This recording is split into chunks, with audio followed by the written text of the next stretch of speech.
following podcast is brought to you on behalf of the Saracens Supporters Association and is not an official product of Saracens Limited. Content provided voluntarily by our guests and contributors are of their own opinion, which may change over time and should not be taken as fact, particularly as the podcast hosts are regularly talking drivel anyway. If you've got some drivel of your own you'd like to share, you can find us on Twitter and Instagram at fezcast_SSA. You can search Facebook for the Fezcast, or you can email fezcast.ssa@outlook.com. You're listening to the Fezcast. Well, welcome to this next edition of the Fezcast, entitled tonight, The Heat is On. Just the two of us today. How are you, John? You all good? Yeah, I'm keeping very well, thank you, mate. All good.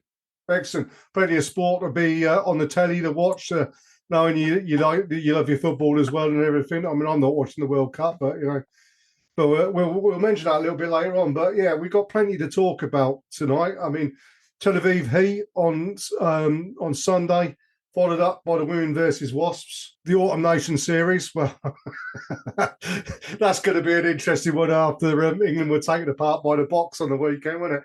And then, obviously, we're going to have a chat about Doddie Weir as well, so plenty to chat about. But first things first, great interview with Charlie Reynolds West last week. I thought, really enjoyed doing that.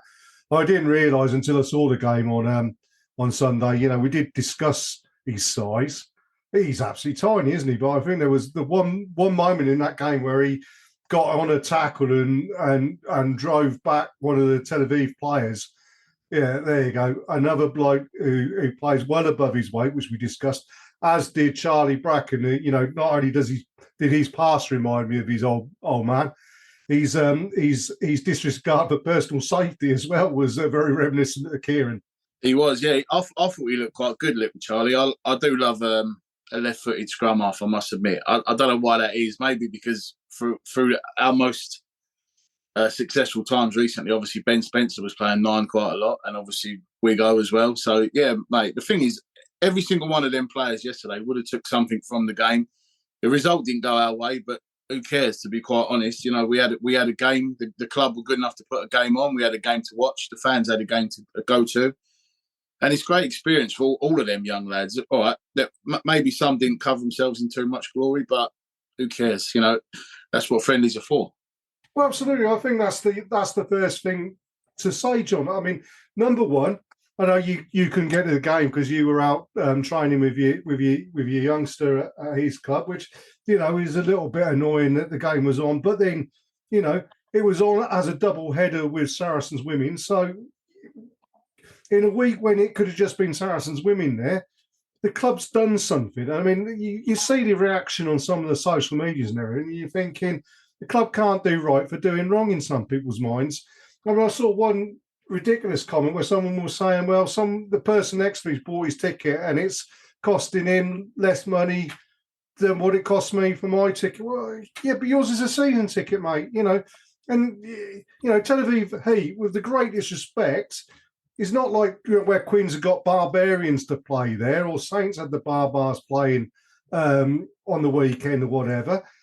They've put on a game. And actually, because of the way that Saracens put their team out, with a bit of experience, but also some youngsters, it was actually reasonably well matched. And it was a good game of rugby. There was plenty of skills on show from both sides.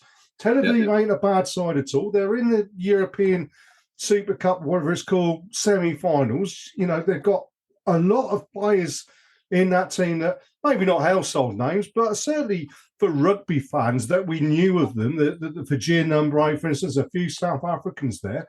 And as you say, we've put out a few youngsters. We put out some, Andy Christie's an international. You're not going to be playing Elliot Daly. They need a couple of weeks off in preparation for the European Games, although if we had been playing Wasps or Worcester, whichever game it was, they would have been playing. But, it's an opportunity for them to have a rest. It's an opportunity to get a game on at StoneX. Just accept it for what it is. It really does wind me up because obviously everything that's happened this season has been somewhat unprecedented. It's not like there's previous to go on in terms of clubs dropping out of the league and what do we do to replace them fixtures. And I think it's easy for me just to maintain the fact that it's perception, isn't it? my perception is the club have done what they needed to do, and it's perspective. You have to put these things into perspective. They're at the Coventry Building Society Arena taking the Wasps signage down at the weekend, and when I see things like that, you go, well, it could be a lot worse, couldn't it? You know, when you're putting these games on to replace the other games, you can't. The thing is, you can't please everyone because they're not going to be direct like for like replacement fixtures because, well, obviously they're not going to be league games. But if you look at it in terms of, I think a game like yesterday is better for the development of the youngsters than it is playing against kids their own age in the Prem Cup, because you're playing against a proper side, like you said, are a good team, and they're coming to the Stonex with a point to prove, trying to put themselves in the shop window perhaps, and to play hard and play well, and they did that. And when you're playing, see that my issue is more with the Prem Cup games, to be honest, than the friendlies or whatever. But yeah, just have a bit of perspective and say, look, we've got a club to support. If Wasps do come back, they're certainly not going to be playing where they were playing before, unless someone pays to put the signings back up. And I can't be grumbling about it, mate. I just can't. No, and I do sometimes look at some of the social medias and the forums and everything, and it is people like, you know, angry of Enfield who just wants to have a pop about something, and at the end of the day, wind your neck in, mate. The club have done all right there. They put something on, and as I say, it was actually a really enjoyable game to watch, and I thoroughly enjoyed it. And yeah, you know, okay, we'll talk about the performances. There were some players on that field, and we saw the WhatsApp chat that was going around us, and some were, our fellow presenter was quite critical of a number of players, and quite rightly. You know, there's no point beating about the bush. If a player hasn't played well, they'll be the first player. I mean, we'll talk about football. I saw Marcus Rashford's comment after the England game where he turned around and said, we don't need fans to boo us to tell us that we play bad. We already know. And players do know when they perhaps haven't either performed at their best level. And I certainly think there's an awful lot, and we'll discuss it in a bit, the England team, there's an awful lot of England rugby players who will appreciate they didn't perform, and they're their biggest critics. And youngsters, you know, they've gone into a game and they will have learned something from it. As you say, I think there was some positives there. Charlie Reynolds-West, excellent. I mean, watching, as I said, Charlie Bracken playing, his pass was like watching his dad 30 years ago now, getting on for. It was a thing of beauty. Yeah, I think Matt made the point he needs to perhaps be passing about a foot higher. But I thought the young lad at Standoff had a pretty solid game. And, you know, given the issues we have with, like, Manu Villapola as well, not necessarily stepping up as we'd want. You know, you need that coming through. I did see on Twitter from James K1 on Twitter, who obviously is a Saracen supporter. He was pointing out that these are first and second year players. I mean, Charlie Reynolds-West is 18 years old. You know, he's probably not even fully developed as a man. I mean, we chatted to him, and you know, he's, you know, but he's 18 years old. He could still be growing. You know, he probably hasn't had a proper shave yet.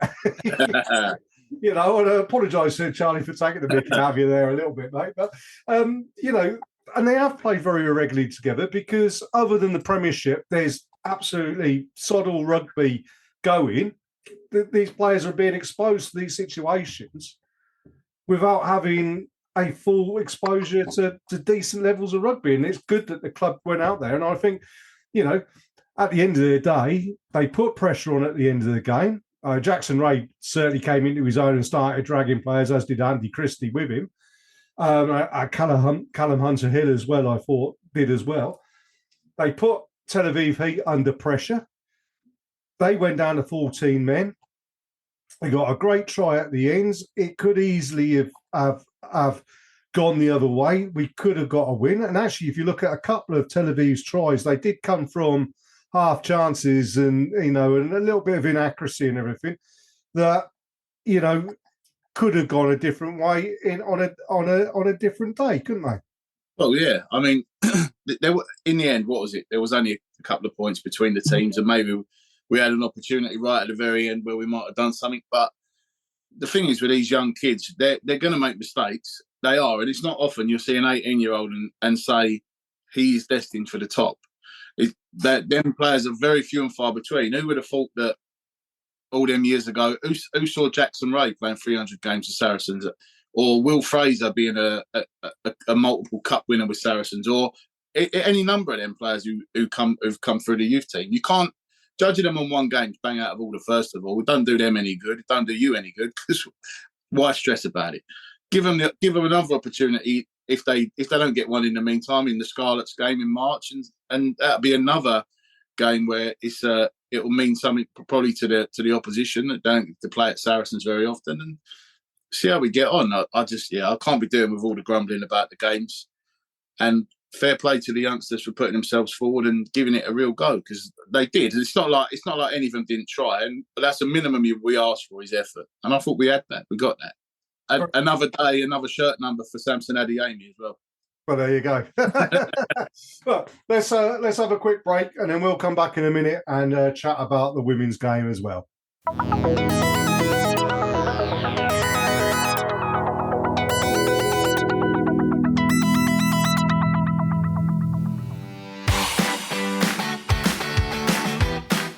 You are listening to the Fezcast, which is proudly sponsored by the Saracen Supporters Association, and I'm Alison Davis, one of the SSA committee. For a £10 annual subscription, the SSA provides our members with monthly newsletters, virtual and in-person player events, away match ticket allocations, and we organise pre-match gatherings at away matches. We sponsor men's and women's players, and we support the Saracens Foundation Track Club on behalf of our members. On top of all that, every year we have a seasonal SSA badge, which is exclusive to members. Where else can you get that much value for a tenner? Join now at membermojo.co.uk/SSA, or come and see us on match day in the Oasis at the Stonex. This is the Fezcast. So welcome back to the Fezcast with me, Jez and Jon. And we need to have a quick chat about the women's game that followed it. And again, as I say, as we just said there, well done to the club for putting it on as a double header, I think. That was great. It's just a shame that more people couldn't make it to the game, and just a shame that people couldn't stay to the end of the game. But what I will say before we discuss the game, the coverage from Saracens YouTube on it, with Harry Scott Munro in lead comms, and Sophie Grigson and Christian Judge doing commentary, was excellent. If the judge got a little bit fanboy, a couple of the moments when the break was on, it was sunny. Go on, my son, open your legs, and that was hilarious. Judge got a little bit into it, and perhaps he needs to, if he wants to develop that as a sideline, maybe temper the enthusiasm. But no, it's great to see the enthusiasm. And what was really good was when Christian pointed out about joining Saracens and it being a community club and being part of a family. Christian was a guy who came to us during the championship season, then moved on and has come back to us and has become an integral part of that squad. Wonderful to hear his comments during the men's game, and also Sophie during the women's game. I thought they did an excellent job. Yeah, they did. I think Christian Judge did make me laugh when Andy Christie picked the ball up from whence he scored. And as you said, open your legs up, son, or whatever he said. But yeah, that was... Do you know what? When I did pick up on the fact that he said it's a community club, and it takes me back to having an argument at the semi-final last year with a Queens fan who was moaning about our pitch, and me saying, well, do you let the kids on your pitch half an hour after the full-time whistle then, or do you have stuff going on here, or do you have local universities and groups and stuff using it every day? And he's like, no. I'm like, well, shut up then. Absolutely. But back to the game, not great conditions. Saracens and Wasps. I mean, Wasps are in a particularly precarious position given the men's rugby and the well-documented that side of things. But, we're still waiting for our World Cup players to come back into the team from the England side, from the Red Roses, it was a bit scrappy. It was a little bit inaccurate in places, but at the end of the day, it was a bonus point win, and second bonus point win. I think Alex, in his coaching review, has said that he wasn't. There's lots of things to work on. It wasn't a polished performance by any stretch of the imagination, but they did enough, and there's stuff to work on. I think that's fair comment, isn't it, John? Yeah, well, if you consider there's 10 points from 2 games in the league without all the star players, it's not a bad start, is it? And we've got all of those girls who performed so magnificently well at the World Cup to come back, and it bodes well for the rest of this season. It really does. Absolutely. I mean, a big test coming up next week. Quins away, and I'm sure Quins, after not getting to the final last year, after losing their title, as it were, last year, there's, Saracens are the ones that they're going to be targeting, aren't they? But there's always a bit of needle anyway, isn't there, when we play them. So, yeah, I'm sure it'll be a cracker. Wouldn't surprise me if we don't see the reappearance of all the internationals for that one, to be honest. Well, absolutely. I mean, I know that they should be back definitely for the Gloucester-Hartpury game at StoneX, which I've just bought my ticket for. So that's all good. So get myself down at StoneX for that one. I've got a pass out for the day. Wife and stepson are going to be doing doggy sitting that day, so I can get away for the day to watch the rugby. So looking forward to that. But yeah, no, it's good to see. And yeah, I mean, I might have mentioned this on the Fezcast a couple of times. As a former number 8, I am really enjoying watching Grace Moore play. I mean, she is an absolute wrecking ball and destructive. Her handoff is, when you talk about passes and, Charlie Bracken's pass being as much a thing of beauty as his dad's pass was many years ago, Grace Moore's handoffs, they are just a thing of absolute joyous wonderment, I think.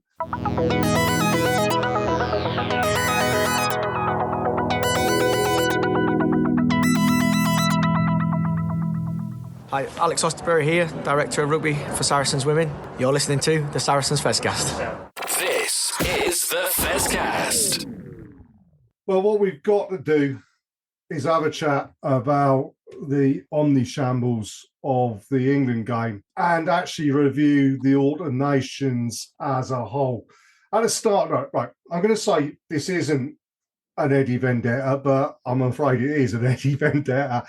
I'm on record as saying I wouldn't have given Eddie the job in the first place. And actually, if you go back to when he got the job, a certain Australian World Cup winning former player of ours, who should remain nameless, but everybody will know who I mean, did a fans forum for Saracens. So this would have been back 2018, I think, when Eddie Jones got the job. And I think someone asked about Eddie Jones, and his comment was something along the lines of, Eddie Jones will destroy England. And 5 years later, he's absolutely right. Eddie Jones got us to a World Cup final. We had a brilliant performance against New Zealand. And he should have built upon that. You should be looking at an England team on this Autumn of Nations with players with 70 to 80 caps, all playing a defined game of rugby that forces other teams to defend us against us and find ways to stop us, in the same way as the All Blacks were when the 2007 World Cup when South Africa won, which the New Zealanders should have won when you looked at their talent there. They then went out after that and won 2011, 2015. And they were doing it with players who'd been playing 85, 90 times, who you had a defined way of playing. And everybody knew how the All Blacks were going to play, but nobody could stop it. And the Boks are exactly the same. We all know how the Springboks are going to play, but you can't stop it. And England should be in that same position.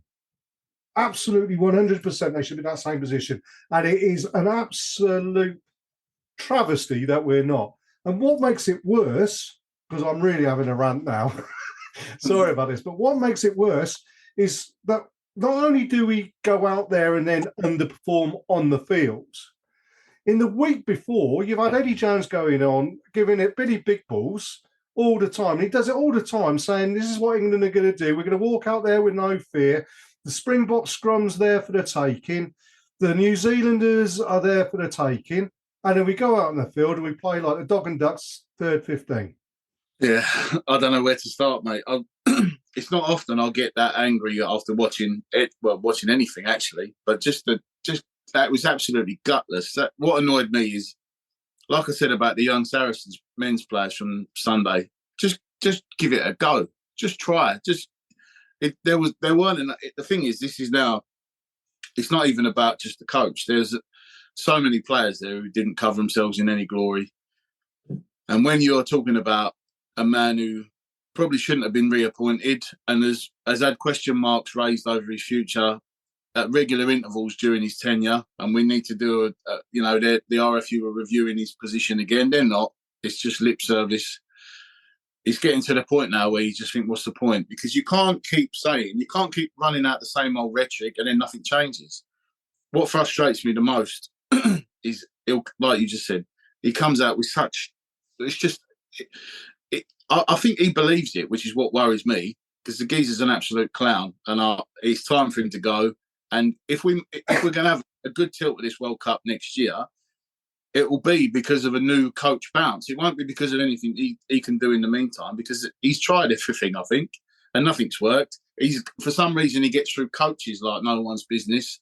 Yeah, and there's got to be a reason for that. If it weren't for the fact that he's been to multiple World Cups with different unions and got credit in the bank, should we say, internationally, he probably would have gone already by now. And the thing is, the interesting thing, isn't it? I've always said that Eddie Jones is overrated. Yeah. Whenever he's been a head coach, he's come up short. Yeah. Coached Australia in 2003, came up short. Mm-hmm. Simple as. The only times he's ever been successful is when he's been a number two to Jake White or whoever. That's it. Simple. And in one game for Japan when they beat the Springboks in Brighton. Absolutely. And one game for England where they destroyed a New Zealand team that went off of a cliff. Let's be honest about it. That was a New Zealand team that was too long in the tooth. It was a 2015 side that fell off a very steep cliff in one game against England. Yeah. Now, players whose reputation rose during the Autumn Nations, and I've got the names here: Elliot Daly, Ben Earl, Caden Murley, Ollie Lawrence, Finn Smith, Hugh Tizard, Bevan Rudd, George McGuigan, Alex Donbran. Why has their reputation risen during the Autumn Nations? Because Eddie ignored them. Or worse, Eddie took them into camp and then didn't use them and chucked them back to the club. And I can guarantee you, players like Hugh Tizard who've gone to England have had a crap experience. I guarantee you it. You know, and you're telling me that Hugh Tizard wouldn't have done better than Johnny Hill, because we're going to get on to Johnny Hill in a bit. You know, or Ollie Lawrence wouldn't have done better than Manu Tuilagi, who looks a shell of the player he was. Or Ollie Lawrence would have done better at 12 than Owen Farrell did, on the proviso that Owen Farrell plays at 10, which is his position. You know, I mean, it's ridiculous, isn't it? Yeah, it is. And it's unfortunately, it's the second time this year that we're having these conversations about enhanced reputations. And the answer was the same after the Six Nations, weren't it? It was exactly the same.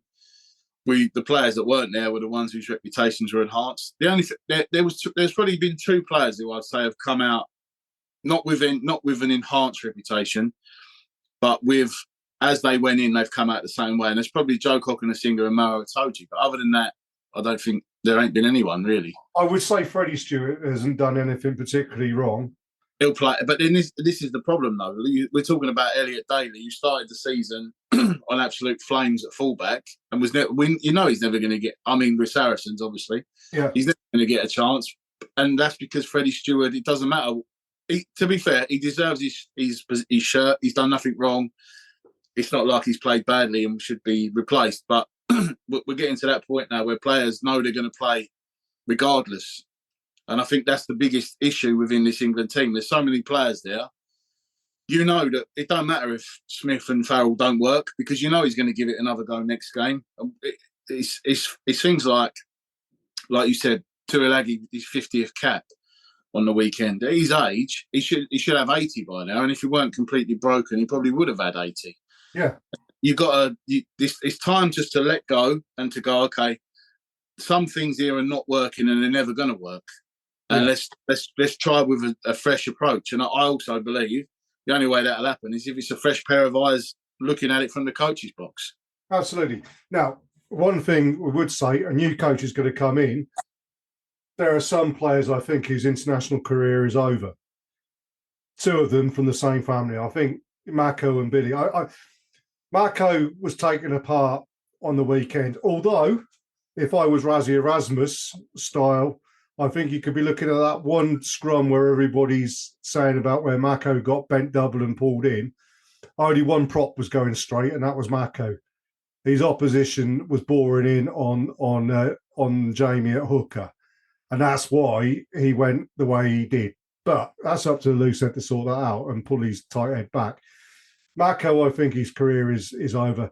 Billy, I feel a bit sorry for because he was relied on as the one ball carrier. If you've got Manu Tuilagi in the side, you shouldn't be the only ball carrier. But it was the game plan was give it to Billy, he'll bully them. And unfortunately, that didn't happen. And, but I do think, they're at an age now where probably this is going to be it for them. Certainly if a new coach comes in, I think it is then that for them. Ben Youngs, well, everybody knows I make no secret of the fact that I think Ben Youngs has probably gone on 50 caps too many. But, he's a great servant, if nothing else, and deserves some plaudits that way. Johnny May is a guy, again, I think very much like Billy and Mako, who's perhaps come to the end of career and perhaps has gone on a season too long at international level. The one player, though, that I'm going to absolutely pour ire down upon is Johnny Hill. The bloke's a walking penalty machine and dim with it. So, to give you an example, right? You're talking about 2 second rows on that field. Etienne Estebev and Johnny Hill. And there was a bit of a melee, which all stemmed from Estebev putting one in on Maro Itoje, who was holding on to his leg. Now, Maro shouldn't have been doing that, but that's up to the referee to solve that. But Etienne Estebev, very sly, very clever, put the knee in, all kicks off, blah-de-blah-de-blah. Nobody sees much of it because he's clever, because he's sly. Johnny Hill pulls Faf de Klerk out of a ruck, and without giving the fact that Faf de Klerk then completely started out with a Timotei flick and everything of the hair as he come out. That is possibly the dimmest, most stupidest thing I have ever seen done on a rugby field. And from that exact moment, South Africa kicked to the line. They then had line out, resulted in Tom Curry going offside on a warning, getting yellow carded. Etienne Estebev then scores a try from a knock-on in an offside position. But, that's beside the point. But scored a try. And that all came from Johnny Hill getting a penalty reversed. And it's not like it's the first time he's done it. He does it once every 3 games. The bloke's a blinking liability. Yeah. It's hard to believe he was playing for the Lions a year ago. When you look at where he's come, and then up to that point, I think he'd had 12 England caps when he got taken on the Lions tour, and it probably started off all right, to be fair. But anyone can look half decent if they're being carried by that big fella at number 4 who happens to play for our club. So it's one of them where with him, there hasn't been quite that competition for his shirt, although Coles and Ribbons have played but not necessarily started or have played possibly in the wrong position. Yeah. I just think that if everyone was fit, if Nick Ezekwe was available, if Ollie Chesham was available, Joe Launchbury, Laws, then I think we could have possibly not have had to endure too much of Johnny Hill this autumn. But I do worry about. Well, that's a very good point you made there, John, in reference to Maro Itoje, because everybody turned around and said, Maro Itoje's nowhere near as good as Estebev or Sam Whitelock or Brodie Retallick, but none of those 3 packed down next to a useless second row. Maro Itoje at international level is packed down next to the 96-year-old Adam Wynne-Jones, or the frankly dim and useless Johnny Hill for most of the last 3 years. I mean, when he packed down next to Tag Byrne on the British Lions, suddenly, you're looking at a completely world-class player. And, he's carried players. This Nations, Maritage's not just carried his second row, I think he's carried most of the pack with him. It's, he's calling all the line-outs to himself. He's doing all the defensive work at line-outs, and the rest of the players are sat there looking at him going, bloody hell, you're a bit good, aren't you? And not doing a job. It just annoys me. Now, the last thing I'm going to say is two things. Two players, I think, when you talk about players getting picks on reputation and, they just get picked because they just get picked. Tom Curry and Marcus Smith, two young lads, and they are young lads. And yes, I think they are worthy of being internationals, but they need to go back to their club. In Tom Curry's case, I think because you got Ben Earl there, who was equally, if not at this precise second in time, in far better form than Tom Curry, I think, Tom needs to have that shock almost, like Billy Vunipola did when Alex Donbrandt got the nod, or Sam Simmons got the nod. He did come back and put the effort in. Tom Curry needs that. Marcus Smith needs to go back and develop an awful lot more about his game. Because on the weekend, his game, he kicked 5 yards too long every time. And then to compound the error for Curtly Allen's try, you showed one of the trickiest, quickest wingers. After you've kicked far too long, you then give him 8 yards of touchline to work in. That was El Matador. That was red flag. Let the ball go through. He's a liability at the moment in defence. Plus, if you've got Owen Farrell on the pitch, he can't play Marcus Smith at 10 because Marcus Smith's best skill sets is in opening up gaps and going through them. And, no disrespect to Owen, because we know what Owen's skills are, but he needs somebody outside him at inside centre that's going to go for those gaps. And Ollie Lawrence, a fully fit Manu Tuilagi from 4 years ago. That's what Marcus Smith needs. It was shown, okay, it was against 14 men, but it was a man down in the pack, not in the backs. When Marcus Smith went off injured, Owen Farrell on one leg at 10, with Henry Slade at 12, suddenly England looks a little bit more expansive and had a clue what they wanted to do and actually then did it. Marcus Smith really needs to learn. And it'd be good for him to go back to his club now, work with the likes of Danny Kerr, who does know what he's doing, and Nick Evans there at Harlequins, and develop that side of his game again, and develop the kicking, the accuracy. He can do the off-the-cuff stuff, but he needs to do the bread and butter stuff right. And then come back to England with a coach who's going to actually use him correctly. Yeah, well, in the case of both Smith and Curry, I think they've, with Curry, he was thrust into there very young, and he has done very well. He was a star in the 2019 World Cup, and he's a very important player for Sale, and he's been fairly consistent. But maybe he's at the point now where even for such a young man, he's played a lot of rugby, might help him and his longevity should he be not expected so much of. And I think Smith's going to end up being the same. He'll be a bright light that burns out too soon, because he had was it 2 England caps, and then he got called up to the Lions. Yeah, it's another Cipriani, isn't it? Yeah, absolutely. I think I could see, he's at that fork in the road now where he could go Cipriani or he could go George Ford, Owen Farrell, and I hope he goes that right direction. I hope he doesn't turn out to be a Cipriani, but I think him going back to his club and having a reality check will be really good. We're going to finish this little section just by saying one thing. As bad as it is, at least we ain't Wales. I mean, thrown away, and I really feel sorry for Nick Tompkins in so much as that he never got a chance at England, which would have solved that inside centre issue for England. Yep. He then pinned his hopes on Wales, and Wales, are just that. I think I saw someone saying it's like watching Wales in the late 80s, early 90s. And, you know, if you can go back that period of time, they were awful at that period in time.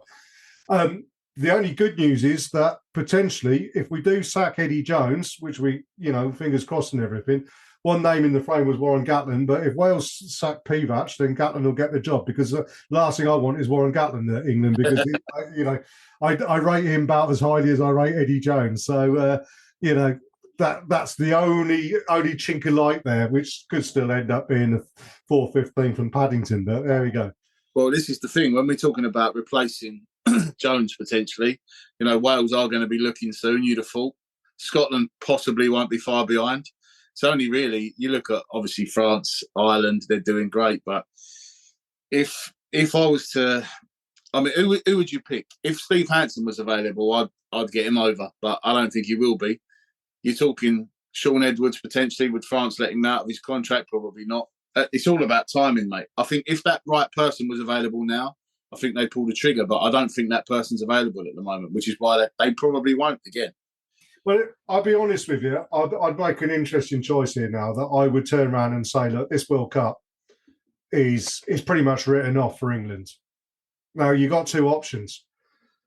One person is very, very vocal in his criticism of Eddie Jones. And as a stopgap for the World Cup, Sir Clive Woodward would be to bring in the likes of Johnny Wilkinson, to bring those guys in from the 2003 World Cup and say, look, you know, we're not got any expectation. And then for the RFU to turn around and say, let's, you know, and it could be like 2007 when we had Brian Ashton in charge. Nobody expected us to get the World Cup final, and then we came from a disallowed Mark Waito try of winning the thing. So, you know, that would be actually a way of doing it. Other than that, I mean, I can make myself available for a year for 50 grand if money's an issue. And I think I could do equally a good job. I certainly better job than Eddie Jones. But yeah, and then you're looking post-World Cup of breaking the bank and bringing Andy Farlow. Well, yeah. I mean, that'd go down well. I think the only thing is with that stopgap issue, or, you know, giving it to someone who we do hold up as a kind of legend, is the last time we had such a low winning percentage was 2008, and it was Martin Johnson, wasn't it? So, Martin Johnson. The issue with Martin Johnson was that he wasn't really ever a coach. He'd never done much coaching, and you know, he was more of a team manager, and he didn't really bring in the right coaches, whether it's because they weren't available or whether he just didn't understand it. And you know, often, as you say, the great players don't necessarily make great coaches. And you know, you look at, you know, Eddie Jones is not a great coach, but you know, he's got a coaching pedigree. He was never the best player out there. Steve Hansen was never the best player out there. You know, Rassie Erasmus was never the best player out there. Warren Gatland wasn't the best hooker in New Zealand at his time. You know, it's very rare that the great players turn into great coaches. So yeah, you know, lots to talk about over the next few weeks and into the Six Nations. Anyway, let's have another break and we'll come back and we'll talk about one of the greats of rugby and a little bit about fundraising as well.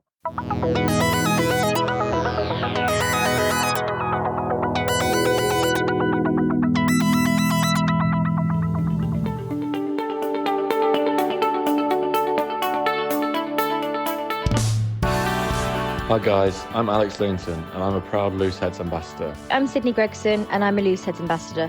We're a rugby mental health charity working to tackle the stigma.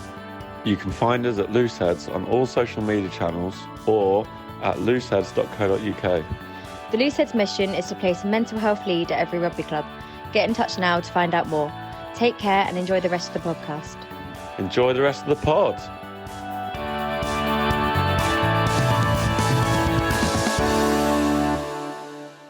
This is the Fezcast. Well, welcome back to our final part, and we really need to discuss the sad news on the weekends, which does put everything into perspective about what we're moaning about, you know, Saracens games against Tel Aviv or whatever, and the England performances. Doddie Weir, a warrior on the pitch and a warrior off the pitch. I'm loath to say he lost the battle because he didn't lose a battle. He just fought his final battle. against what is one of the most, if not the most horrific disease, which is motor neurone disease, which is something that I've got a deep personal connection with, given that my grandmother died of motor neurone back in the mid-1980s.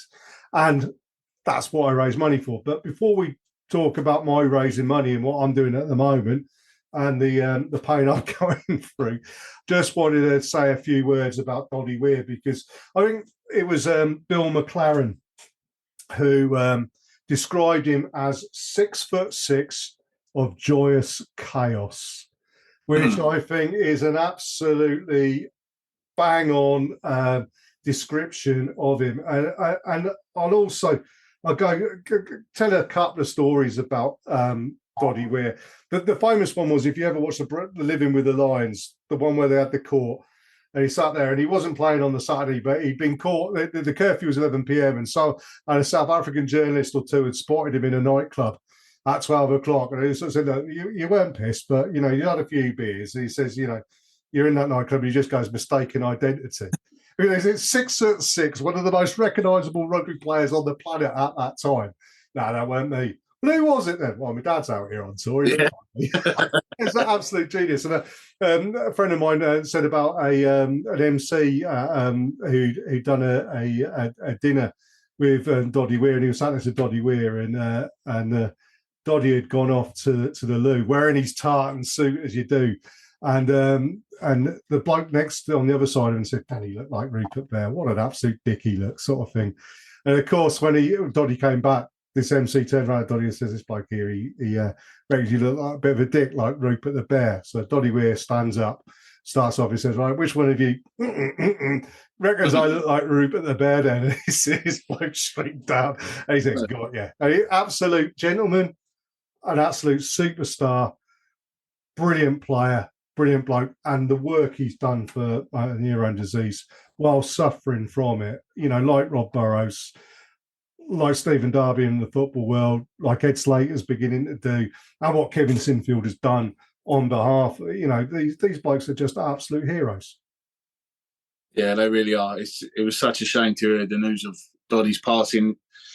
Obviously, we saw him a couple of weeks ago on the telly bringing the ball out before Scotland played New Zealand, and still that massive grin on his face, and stood, these boys stood proudly with him. And like you said at the very top, mate, it's perspective, isn't it?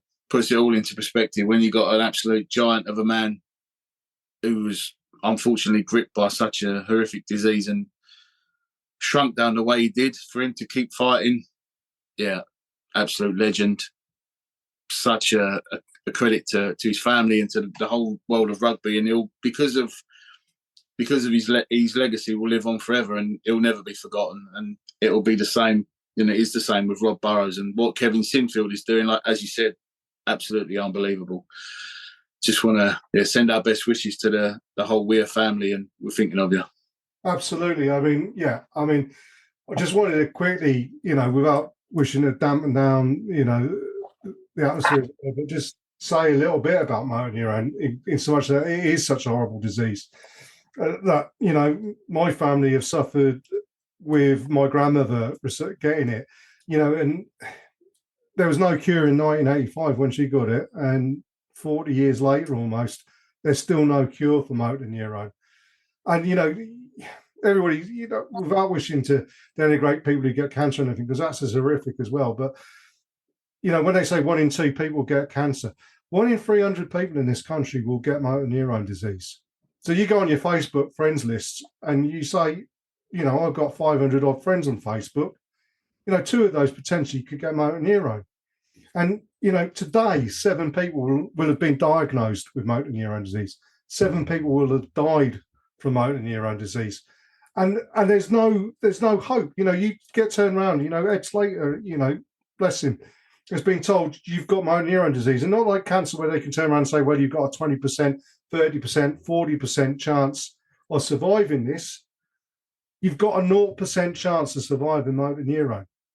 And it takes, the worst thing about it is it doesn't affect your mind. It just affects your body. And, you're a hulking great rugby player who then has to rely on friends, family, carers because your body's just given up, and it's given up, and you can see the intelligence that's still there, the spark that's in these guys' eyes.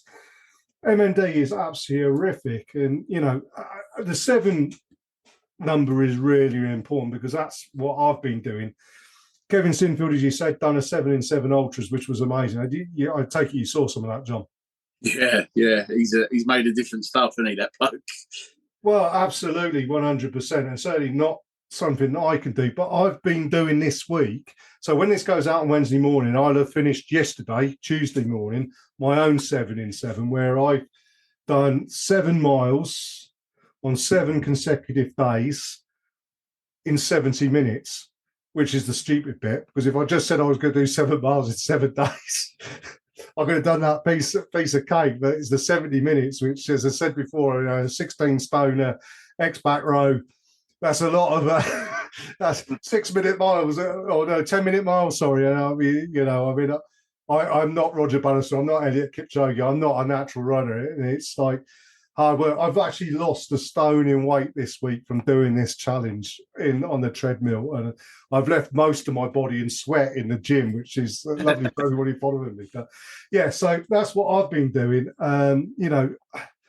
I say, I make light of the fact that it's a hard work. It is hard work, but then you look at someone like Rob Burrows or Doddie Weir, who would love to be able to do a challenge like that, but couldn't because their body had let them down. To me, getting up in the morning with a bad back and a slightly pulled hamstring and ankles that hurt and whatever, it's small price to pay, because I can feel that.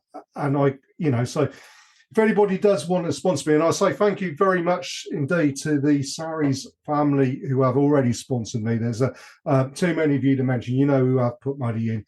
But since I started running marathons in 2019 and doing running for Motor Neurone, we have clicked over and done £10,000 worth of sponsorship.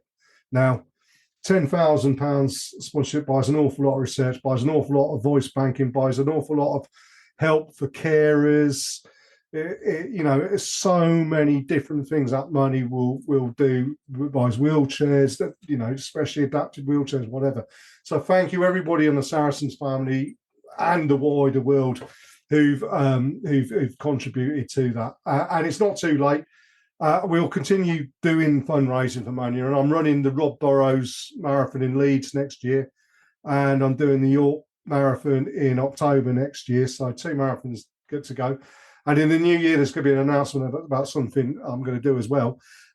So yeah, please do go along to www.justgiving.com/fundraising/Jezza, JEZZA -Denton, and any amount of money would be greatly appreciated, and we'll go to do some good work. So thanks for that, guys. Last thing to say, good luck to everybody who's doing the Saracens Supporters Association quiz tonight. If anybody wants to throw me £5 towards my charity, just drop me a message on Twitter or whatever with any questions you want cheated on, because I'm quite good at general knowledge, John. Particularly music knowledge. But yeah, so no, thanks for your time tonight, John. It's been, as ever, a fabulous chat. I think we've got a few things off our chest, haven't we? I certainly feel lighter now we've finished, mate. That's for certain, yeah. And I'm going to go off now and get some pasta down my neck ready for tomorrow's run, which would have happened yesterday, if you see what I mean, because we're recording Monday night. But yeah, no, thank you everybody for listening in, and we'll be back next week. Keep your eyes on the social medias as ever, the news of any guests that we might have. And if I see you at the StoneX for the women's game against Hartbury, do come over and say hi. Likewise to anybody else in the Fezcast team. We're always willing to have a chat and take on constructive criticisms, or just be told we're doing an absolute rubbish job. I don't care really. All comments are gratefully appreciated as well. So anyway, all the best, and thanks for listening in. This is the Fezcast.